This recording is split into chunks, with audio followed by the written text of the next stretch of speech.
Halo guys, balik lagi dengan Efek Anime. Kali ini kami akan kembali merecap salah satu arc One Piece yang telah kami buat, tepatnya arc Enies Lobby. Untuk cerita akan berkisah tentang penyelamatan Robin yang telah ditangkap oleh CP9. Bagi kalian yang sudah menonton versi partnya bisa skip video kali ini. Tapi sebelum kita menuju topik utama, jangan lupa untuk klik tombol subscribe dan juga tombol loncengnya agar selalu mendapatkan update seputar alur cerita anime dari kami. Dan berikut seluruh alur cerita One Piece arc Enies Lobby versi Efek Anime.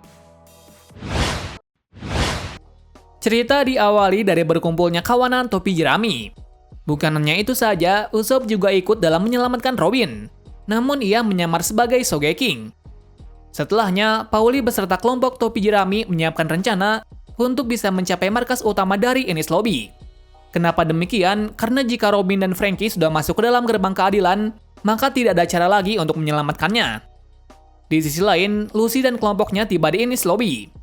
Di sana diperlihatkan kalau Lucy sangat ditakuti para prajurit pemerintahan. Jadi sepertinya kekuatan dari Lucy sangatlah kuat.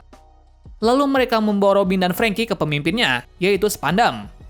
Waktu itu Spandam sangat senang karena ia bisa membalaskan dendam kepada Cutty Flame. Selain itu ditunjukkan agen dari CP9 lainnya, di antaranya Fukuro, Jabra, dan Kumadori. Nah, mereka tak kalah kuat dari Lucy dan lainnya. Namun tampaknya mereka memiliki sifat yang aneh. Atas keberhasilan dari Lucy, Spandam memberikan buah iblis kepada Paku dan Khalifa. Tujuannya agar kelompok CP9 menjadi sangat kuat. Cerita beralih lagi ke Luffy, yang mana mereka telah sampai di Enies Lobby. Saat itu mereka sangat terkejut karena pulau itu seperti mengambang, dan di bawahnya layaknya seperti air terjun yang memutar. Menariknya lagi, gerbang keadilan ada di belakang pulau tersebut. Kemudian rencana dimulai, namun di sini Luffy sangat ceroboh, di mana ia langsung menerobos sendirian. Dengan itu Nami sangat marah.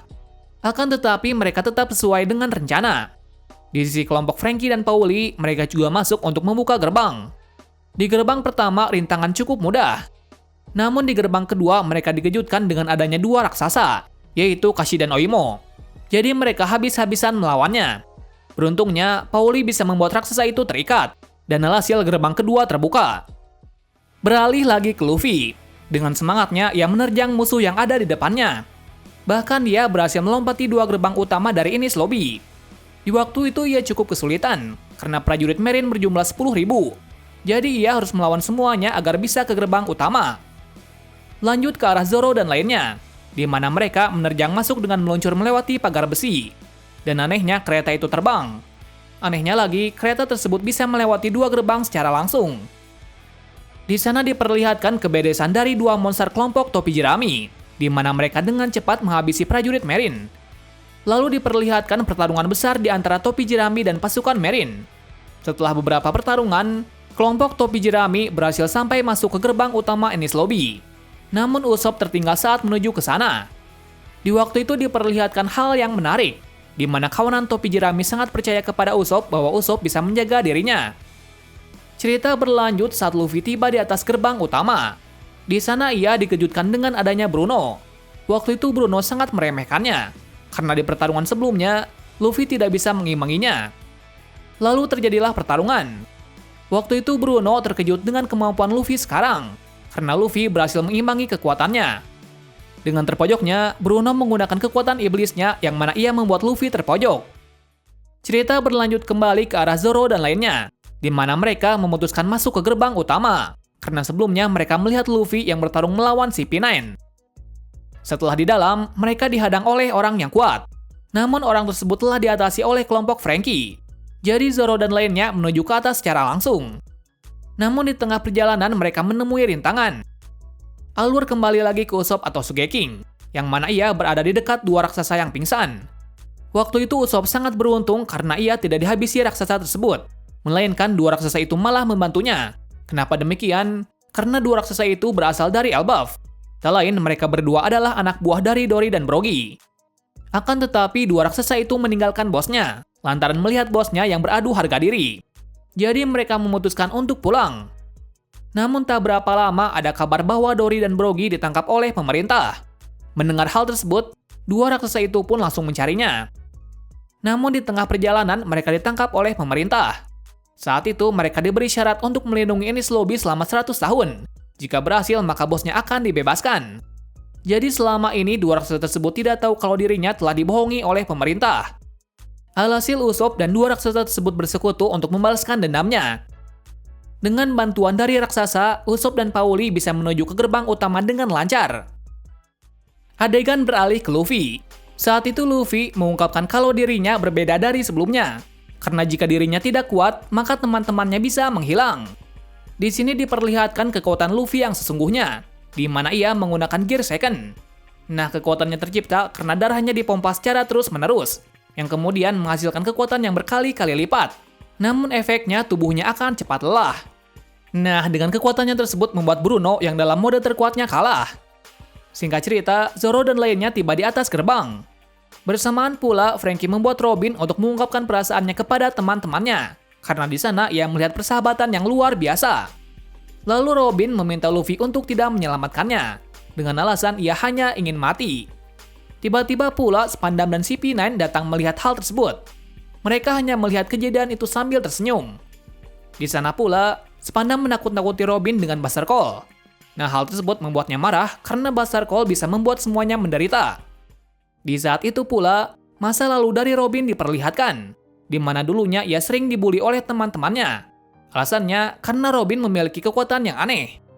Selain itu diperlihatkan kalau Robin sangat sedih. Ternyata tidak ada orang tua di dekatnya. Kenapa demikian? Karena ayahnya telah mati sementara ibunya sedang berlayar sebagai arkeolog. Jadi Robin dititipkan kepada bibinya. Di rumah bibinya ia seperti diasingkan.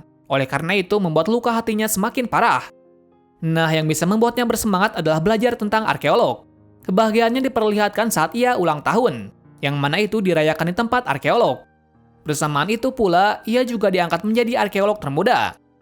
Akan tetapi kebahagiaan berlangsung pudar, karena ia mengungkapkan akan memecahkan masalah tentang abad kekosongan. Hal tersebut membuat ketua arkeolog sangat marah, dengan alasan Robin mempelajari hal yang sangat dilarang oleh pemerintah. Dan ternyata pula, pusat arkeolog di Ohara juga diam-diam menelusuri abad kekosongan. Waktu itu ketua arkeolog meminta Robin untuk menghapuskan impiannya. Tujuannya agar tidak ada korban lagi. Atas kejadian itu, ia sangat sedih.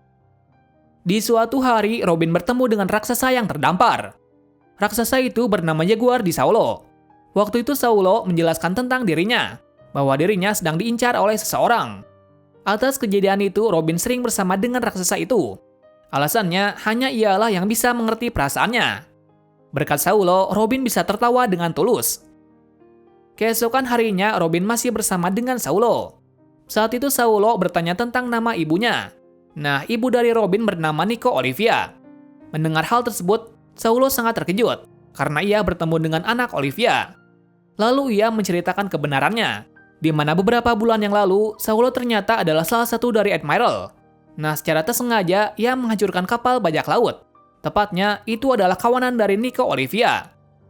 Nico Olivia adalah ilmuwan terkenal yang bisa meneliti dan membaca poneglyph. Karena hal tersebut dirinya ditahan oleh pemerintah. Waktu itu Saulo meminta pemimpin untuk melepaskannya, karena Olivia merupakan orang yang bisa mengungkap sejarah. Namun di sini para pemimpin menolaknya, karena bisa saja Olivia menggunakan pengetahuannya untuk menghancurkan dunia. Atas perkataan itu ia sangat marah, tapi ia tidak bisa apa-apa. Karena rasa iba, Olivia pun menemuinya. Di sana ia meminta Olivia menjelaskan semua yang ia ketahui.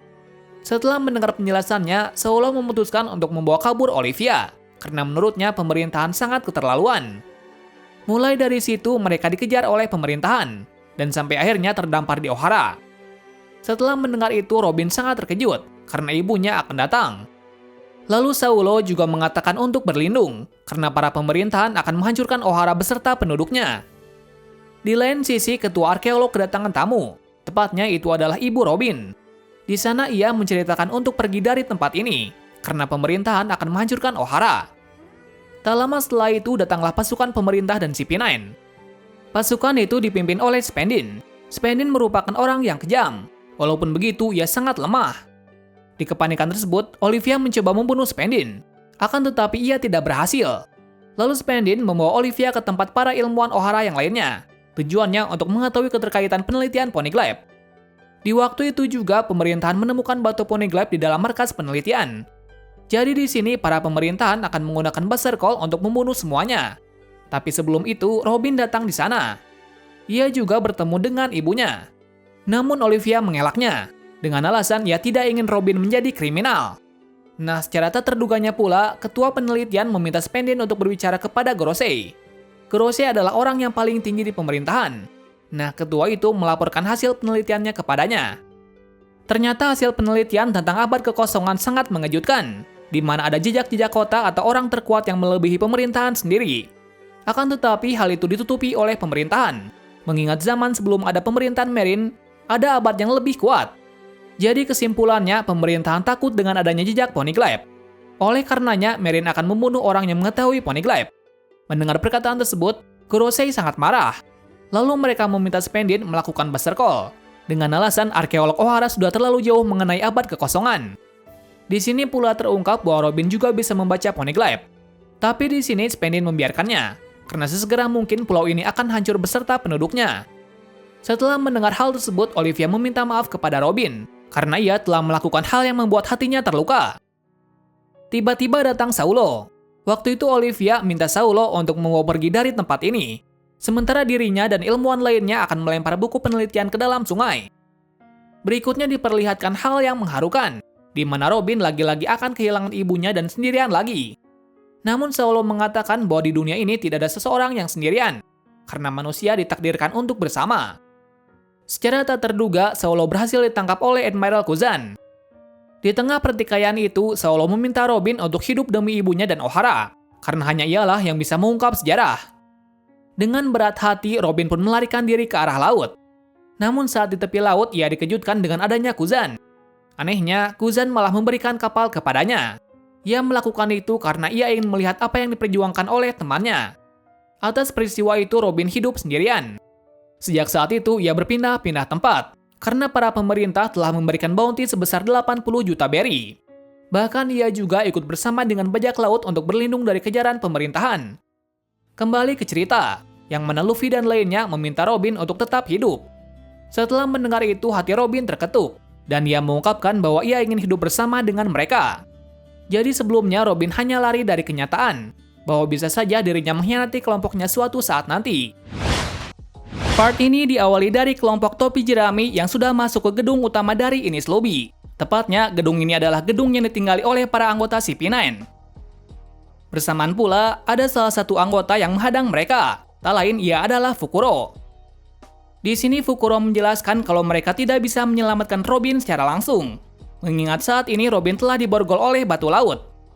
Nah, untuk bisa membebaskan Robin, kelompok topi jerami harus mengalahkan para anggota CP9. Lantaran para anggota memegang salah satu kunci yang asli. Kesimpulannya, mereka harus membagi tugas untuk mengalahkan para anggota CP9 secara cepat, mengingat waktu yang mereka butuhkan sangat singkat, dikarenakan Robin sudah dekat dengan gerbang keadilan. Namun di sini Luffy sudah pergi lantaran ia sudah sangat marah. Karena hal tersebut membuat rencana pertama menjadi kacau. Cerita bersingkat lagi saat mereka berpencar untuk mencari anggota CP9. Sementara di bagian bawah, bawahan Franky mencoba menghentikan pasukan dari Angkatan Laut, agar anggota topi jerami bisa melawan anggota CP9 dengan fokus. Lalu satu demi satu, para kru topi jerami telah menemui para anggota CP9, di mana Zoro dan Usopp melawan Paku dan Jabra, Sanji melawan Halifa, Franky melawan Fukuro, sementara Chopper dan Nami melawan Kumadori. Pertama kita mulai dari Franky, di mana Franky cukup kewalahan melawan Fukuro, dikarenakan Fukuro selalu berhasil menghindari serangannya. Setelah beberapa lama pertarungan, Franky menemukan kelemahannya, dan dengan kekuatan penuhnya, ia berhasil mengalahkan Fukuro. Di lain pertarungan, Chopper pun juga terlihat kewalahan, karena kekuatan dari Kumadori sangat unik, yang mana Kumadori bisa membuat serangan dengan rambutnya. Apalagi ia menyerang Chopper dengan membabi buta. Namun di sini Chopper tidak menyerah. Namun naasnya Chopper malah terluka cukup parah. Mengingat Kumadori terlalu kuat meskipun dalam kondisi yang cukup parah, Chopper masih bertahan. Lalu Chopper menggunakan teknik terlarang yaitu masuk ke dalam wujud buasnya, yang saat ini kekuatannya 10 kali lipat dari biasanya. Namun akibatnya ia akan kehilangan kesadaran. Jadi saat ini Chopper sudah seperti hewan buas yang akan menyerang siapa saja yang ada di hadapannya. Bahkan dalam mode ini Chopper tidak bisa diserang dengan kekuatan terkuat dari Kumadori. Singkat cerita, Chopper bisa mengalahkan Kumadori dengan mudahnya. Adegan beralih lagi ke Luffy yang sedang mencari keberadaan dari Robin. Di saat itu Luffy dibantu oleh Chimney untuk menemukan mereka, lantaran Chimney sebelumnya mengikutinya. Atas hal tersebut, Luffy pun pergi ke tempat yang diberitahu oleh Chimney, dan ternyata benar bahwa Robin ada di sana. Namun ia tidak bisa menyelamatkannya, karena ia dihadang oleh Lucy. Sementara Spandam dan Robin pergi menuju ke gerbang keadilan. Di saat itu Spandam memaksa Robin agar mengikutinya. Namun di sini Robin mencoba keluar dari genggamannya. Hal tersebut membuat marah Spandam, dan secara tak sengaja ia menekan Berserkol. Karena hal tersebut membuat suasana menjadi menegangkan. Bahkan hal itu membuat pasukan Angkatan Laut pergi dari Enies Lobby, mengingat Berserkol membunuh semua target tanpa belas kasih. Di lain sisi, Sanji berhadapan dengan Khalifah. Pada waktu itu dengan mudah Sanji bisa dikalahkan. Nami yang melihat hal itu sangat terkejut, karena Sanji adalah orang yang kuat. Jadi ia pun mencoba pergi untuk melawan Khalifah. Sesampainya di sana, Nami menyimpulkan kalau Khalifah adalah pemakan buah iblis, yang mana kekuatannya adalah menciptakan sabun. Pada awalnya Nami meremehkannya, namun ternyata buah iblis dari Khalifah memiliki kekuatan yang cukup unik, di mana jika terkena serangan busa darinya, maka musuh akan melemah. Jadi karena hal itu Sanji bisa dikalahkan. Setelah mengetahui kekuatan dari Khalifah, Nami masih mencoba mencari celah untuk mengalahkannya. Namun di sini Khalifah tidak membiarkannya saja. Ia pun beberapa kali membuat Nami terpojok. Bahkan ia juga mengubah tubuh Nami dengan kekuatannya. Atas hal tersebut Nami sangat terpojok. Bahkan ia tidak bisa menyerangnya lagi. Bersamaan pula, tiba-tiba Chopper dalam wujud monsternya merusak ruangan pertarungan antara Nami dan Khalifah. Saat itu Nami sangat terkejut kalau Chopper menjadi monster. Bahkan Chopper juga mencoba menyerang dirinya.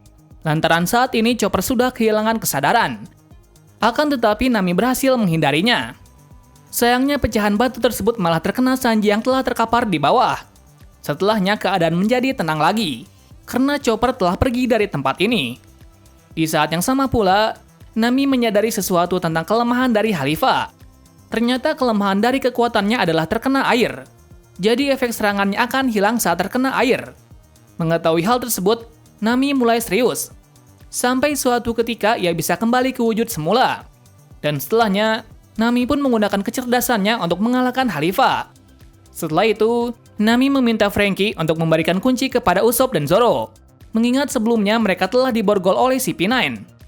Berikutnya mereka pun menuju ke tempat Zoro. Saat di sana, mereka melihat pertarungan yang dahsyat antara Zoro melawan anggota CP9. Singkat cerita, mereka membuka borgolnya, agar Zoro bisa melawan dengan kekuatan penuhnya.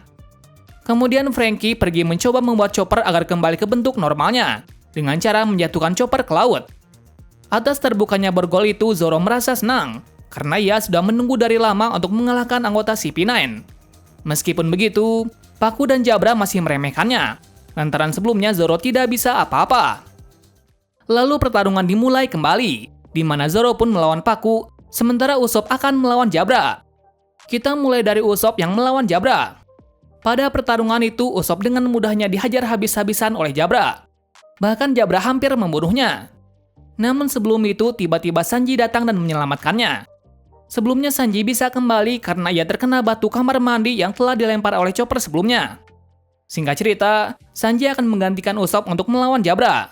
Di samping itu, Zoro juga meminta Nami dan Usopp untuk menuju ke tempat Robin. Cerita bersingkat lagi ke Sanji yang bertarung dengan Jabra, yang saat itu kekuatan mereka imbang, dikarenakan mereka mendapatkan luka yang sama parah. Namun bedanya Sanji terlihat lebih baik, mengingat ia memiliki sesuatu hal yang harus dilindungi. Pada akhirnya, Sanji bisa mengalahkan Jabra menggunakan teknik barunya yang bernama Double Hambi. Lalu adegan berpindah lagi ke arah Zoro, yang saat ini Zoro masih bertarung dengan Paku. Pada waktu itu Zoro mencoba mengalahkannya dengan kemampuan berpedangnya. Namun di lain sisi Paku juga tidak ingin kalah, ia juga berusaha keras untuk mengalahkannya. Nah, pertarungan mulai memuncak saat Berserkol terpanggil. Saat itu mereka mengeluarkan kekuatan penuhnya. Sampai akhirnya Zoro bisa mengalahkan Paku dengan teknik barunya yaitu Ashura. Atas kekalahan dari Paku, ia mendapatkan kunci nomor 5. Setelahnya, ia memberikan kepada Usopp agar Usopp bisa memberikannya kepada Franky. Jadi anggota CP9 yang tersisa adalah Lucy saja, sementara yang lain sudah dikalahkan. Scene berpindah lagi saat Spandam tiba di jembatan keadilan. Di sana ia menunggu para pasukan angkatan laut untuk membawa Robin. Namun tiba-tiba Franky tiba di tempat itu, karena sebelumnya Luffy menghentikan Lucy agar Franky bisa menyelamatkan Robin. Saat di sana, Franky mencoba menyelamatkan Robin, namun para pasukan Marine telah mengepungnya. Di waktu yang tepat, Usopp juga membantu, yang mana ia menembak dari kejauhan. Atas hal tersebut, Franky bisa membuka borgol dari Robin. Setelah terbuka, Robin juga turut membantu untuk mengalahkan para pasukan yang ada di sana. Bahkan ia juga membuat spandam babak belur.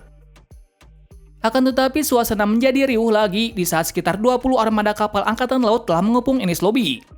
Jadi sekarang Master Call sudah dimulai, yang mana angkatan laut membombardir Enies Lobby hingga menjadi lautan api. Karena hal tersebut, Usopp dan lainnya menuju ke jembatan keadilan. Kembali ke arah Robin yang sudah lemas, karena untuk kedua kalinya ia melihat hal yang sangat mengerikan. Namun ia bersemangat kembali lagi saat melihat pengorbanan dari para teman-temannya. Adegan beralih lagi ke pertarungan Luffy melawan Lucy.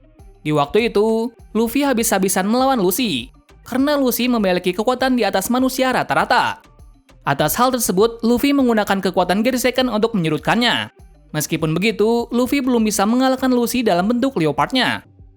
Lagi-lagi Luffy memiliki kekuatan yang baru yaitu Gear Third, yang mana jika ia menggunakan kekuatan itu, maka daya serangannya akan lebih besar.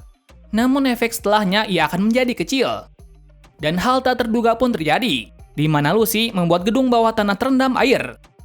Ia melakukan hal itu agar kru dari topi jerami tidak sampai ke jembatan keadilan. Atas hal tersebut, Nami dan yang lain pun tenggelam terbawa arus air. Kembali ke Robin, yang saat itu, Robin dan Franky berhasil membuat spandam dan pasukannya mundur. Dan saat ini mereka hanya menjaga kapal sambil menunggu kedatangan dari para teman-temannya. Di tempat lain, sekumpulan armada kapal laut menuju ke jembatan keadilan untuk membunuh kelompok topi jerami. Di waktu itu mereka kaget karena Lucy sedang bertarung dengan kapten dari bajak laut topi jerami. Di sini juga terungkap masa lalu dari Lucy, yang mana ia sudah menjadi anggota CP9 sejak umur 13 tahun. Bahkan ia dikenal dengan orang yang tidak mempunyai belas kasih. Di lain tempat, Nami dan yang lain diselamatkan oleh Duyung. Tak lain ia adalah Kokoro. Berkat Kokoro, kru topi jerami bisa berkumpul kembali. Jadi saat ini hanya Luffy saja yang masih melawan CP9. Berikutnya terjadi pertarungan besar, di mana pasukan angkatan laut mencoba membunuh semua kru dari topi jerami. Bersamaan pula, mereka juga memberitahu Luffy bahwa Robin sudah diselamatkan. Hal tersebut membuat Luffy senang dan kali ini ia bisa berfokus untuk mengalahkan Lucy.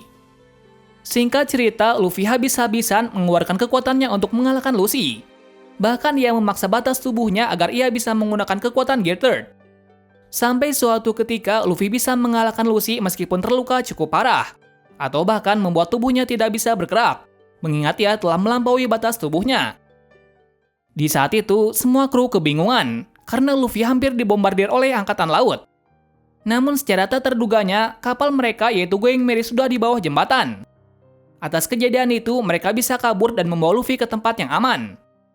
Namun masalah belum selesai, karena mereka harus keluar dari gencatan senjata dari musuh. Namun ternyata keberuntungan berada di pihak topi jerami, karena sebelumnya Sanji membuka gerbang keadilan. Dan dengan adanya hal itu, arus akan menjadi ganas. Atas kejadian itu, topi jerami bisa kabur dari kepungan angkatan laut. Part ini diawali dari kelompok Luffy yang berhasil kabur dari kepungan angkatan laut. Atas hal tersebut mereka pergi ke Water 7 kembali. Di saat itu mereka kebingungan tentang Going Merry yang masih bisa berlayar. Bahkan berkat kapal itu mereka bisa kabur dari angkatan laut. Lalu secara tak terduganya kapal Going Merry rusak. Bersamaan pula iceberg datang. Hal itu membuat Luffy senang. Kemudian Luffy meminta untuk memperbaiki Going Merry apapun yang terjadi. Akan tetapi iceberg malah menolaknya, dengan alasan Going Merry sudah rusak parah. Ia juga menjelaskan kalau sebelumnya ia menemukan Going Merry di sebuah pulau potongan, yang saat itu kondisi kapal itu sudah sangat rusak parah. Namun secara tak terduganya kapal itu berbicara, bahwa Going Merry meminta tolong untuk memperbaikinya. Hal tersebut membuat iceberg kaget, lantaran untuk pertama kalinya ia melihat kejadian yang sangat langka. Oleh karenanya ia memperbaiki kapal tersebut. Hal itu membuat topi jerami kaget, karena ternyata Going Merry benar-benar hidup. Itu terbukti dari datangnya Going Merry untuk menyelamatkan mereka. Melihat hal itu, semua kru sangat sedih, lantaran Going Merry sudah tidak bisa diperbaiki lagi. Lalu mereka memutuskan untuk membakar Going Merry, dengan tujuan agar Merry bisa tenang. Setelahnya kita diperlihatkan hal yang sangat mengharukan, di mana Luffy sebagai sang kapten membakar Going Merry, yang mana itu disaksikan oleh kru dan penduduk Water 7. Di saat-saat terakhirnya, Going Merry pun berbicara kalau ia berterima kasih kepada topi jerami dan yang lain, karena mereka telah merawatnya. Hal tersebut membuat semua menangis lantaran kesan mereka pada Going Merry sudah sangat dalam. Bahkan mereka sudah menganggapnya sebagai teman. Lagi-lagi Luffy pun meminta maaf kalau dirinya sering merusak bagian kapal. Ia juga meminta maaf untuk teman-temannya yang selalu membuat kapal menjadi kotor dan rusak. Dalam scene ini pun sangatlah epik, ditambah kesan flashback dari kelucuan-kelucuan topi jerami yang sedang berada di kapal yang membuat adegan lebih dramatis.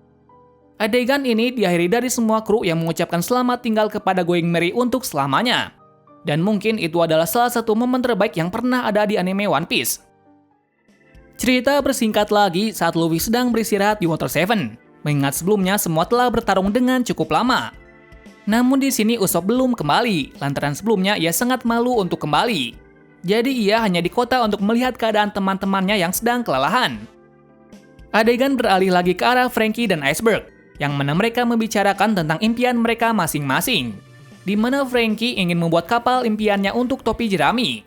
Sementara Iceberg ingin membuat kota Water 7 tetap ada, dengan cara membuat kota Water 7 mengapung layaknya kapal. Mengingat gelombang air laut semakin besar setiap tahunnya. Setelahnya, Franky menemui topi jerami untuk memberitahu kalau dirinya akan membuat kapal kepadanya. Hal tersebut membuat kru topi jerami sangat senang, lantaran mereka tidak memiliki kapal lagi. Franky juga menjelaskan kalau uang 200 juta berry yang ia curi telah dibelikan kayu yang sangat langka. Kayu itu bernama Adam. Konon katanya kayu itu sangatlah kuat. Bahkan kayu itu adalah unsur untuk membuat kapal dari Raja Bajak Laut. Hal itu membuat mereka senang lantaran Franky akan memberikan kapal yang sangat bagus. Kemudian Franky memulai untuk mengerjakan kapal impiannya itu. Namun secara tak terduganya, ia dibantu oleh Iceberg dan para kelompok Gelila Company.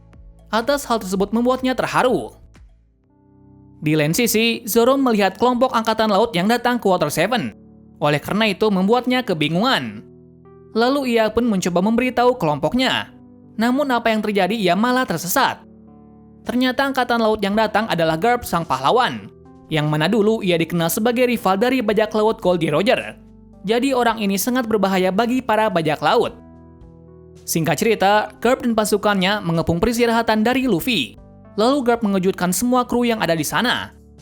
Usut punya usut, Garp adalah kakek dari Luffy.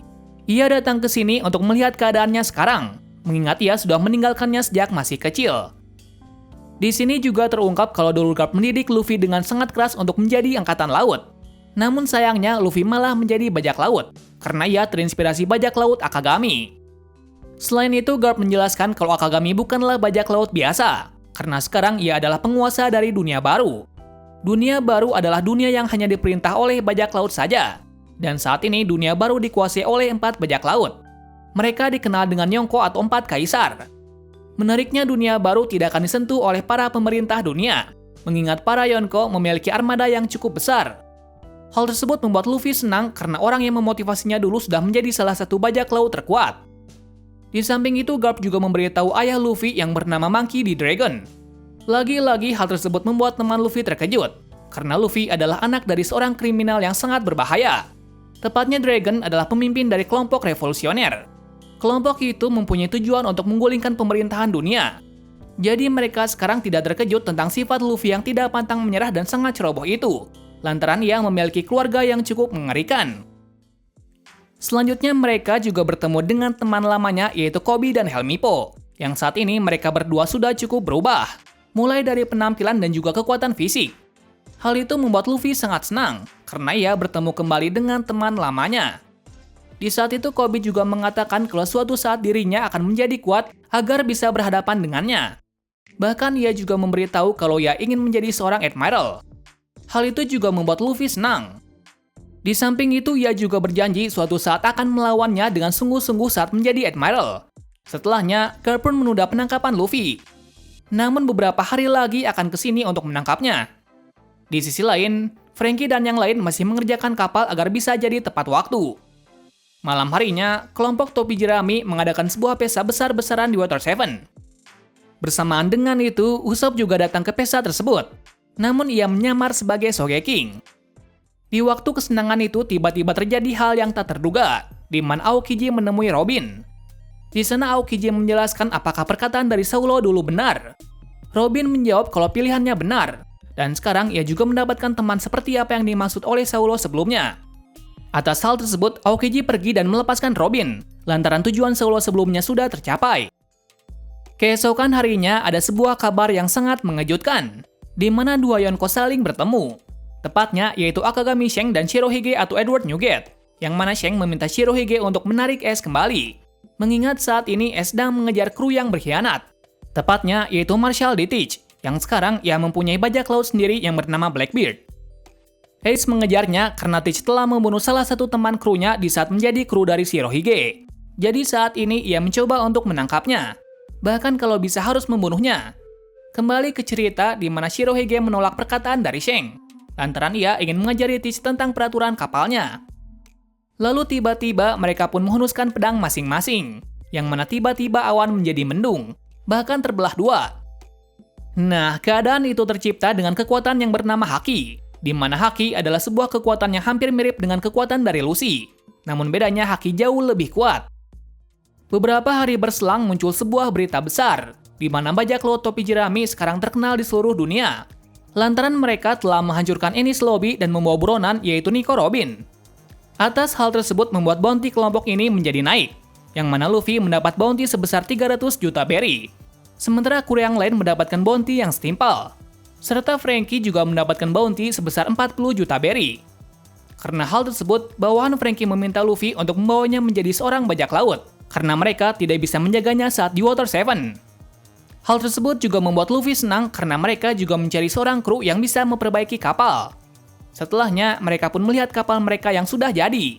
Saat itu Franky tidak ada di sana, lantaran dirinya tidak mau ikut bersama dengan topi jerami, mengingat ia memiliki kewajiban untuk tinggal di Water 7. Nah, di sini Franky membuat kapal yang sangat bagus. Bahkan ukuran kapal itu 2 kali lipat dari Going Merry. Menariknya, fasilitas dalam kapal tersebut sangat lengkap, mulai dari kebun sampai ada akuarium. Di lain sisi, para bawahan Franky mencoba membujuk Franky agar ikut bersama dengan topi jerami, yang mana saat itu bawahannya mengambil celana dalam dari Franky agar bisa membawanya ke topi jerami. Di saat itu terjadi kejar-kejaran dan ada beberapa momen yang konyol, sampai akhirnya ia tiba di kapal topi jerami. Namun saat itu ia masih menolak untuk ikut. Namun para bawahannya membujuknya untuk ikut, karena impian darinya adalah membuat kapal dan berlayar sampai ke ujung dunia. Hal tersebut membuat Franky menangis. Setelahnya Franky sudah menjadi topi jerami yang resmi. Di saat yang sama pula Garp datang dan langsung menyerang topi jerami. Alasannya sekarang ia ingin menangkapnya. Atas hal tersebut, semua pun bersiap untuk berlayar. Namun sebelum itu Usopp datang dan meminta maaf kalau dulu meninggalkan kapal adalah kesalahannya. Hal itu membuat Luffy sangat senang karena Usopp telah kembali. Sebelumnya ada sebuah perdebatan di antara para kru terutama Zoro, yang mana ia tidak mau Usopp kembali, mengingat ia tidak menghormati Luffy. Atas peristiwa tersebut mereka memutuskan untuk menerima Usopp jika Usopp meminta untuk berlayar kembali. Kembali ke inti cerita, yang saat ini mereka masih mencoba kabur dari gencatan senjata dari Garp. Tak berapa lama mereka bisa kabur dengan cara bantuan dari Franky yang membuat kapal bisa melaju jauh. Sebelumnya kapal mereka bernama Thousand Sunny Go, yang mana nama itu pemberian dari Iceberg. Thousand Sunny Go berarti sebuah kapal yang akan melewati 1000 pulau. Di tempat lain, kita diperlihatkan Ace yang mencoba menghentikan Teach. Namun Teach tidak menghiraukannya. Alhasil pertarungan pun terjadi, di mana Ace dengan kekuatan api melawannya. Namun secara tak terduganya, Teach memiliki kekuatan iblis yang sangat mengerikan, di mana kekuatannya bisa menetralkan kekuatan buah iblis musuh. Atas hal tersebut membuat Ace pun tertangkap olehnya. Atas kekalahan dari Ace, Teach dan bajak lautnya membawanya ke pemerintahan dunia, agar dirinya bisa menjadi Ouka Shichibukai. Nah, arc ini diakhiri sampai di sini dulu, karena selanjutnya akan dilanjutkan arc baru lagi. Arc berikutnya bernama arc Thriller Bark. Terima kasih sudah menonton video ini dan sampai jumpa di video selanjutnya.